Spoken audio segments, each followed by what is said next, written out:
When Professor Brad Lister returned to Puerto Rico to track insect populations, he found he was only catching a fraction of the biomass he'd seen 40 years ago. When he analyzed what he'd caught, he saw a 98% decline in insects on the ground.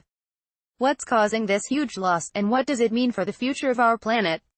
The 28th of February 2019 at 8 o'clock, when Brad Lister first studied lizards in the Luquillo Forest in Puerto Rico in the 1970s, the sticky plates he put out each day came back black with insects.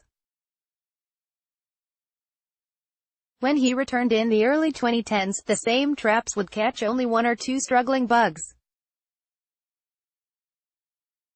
When he analyzed the insect biomass, he found that on the ground, 98% of the insects had vanished. In the canopy, 80% were gone. His study was published late last year, and shortly after, reports from other scientists and concerned citizens came flooding in.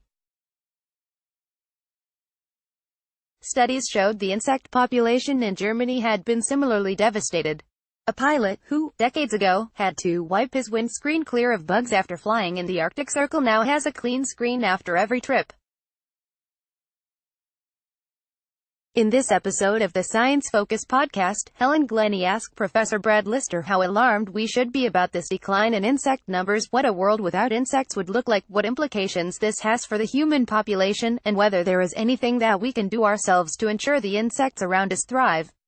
And remember, if you like what you hear, then please rate, review, and share with anybody you think might enjoy our podcast. You can also subscribe and leave us a review on your favorite podcast apps. Also, if there is anybody you'd like us to speak to, or a topic you want us to cover, then let us know on Twitter at @ScienceFocus.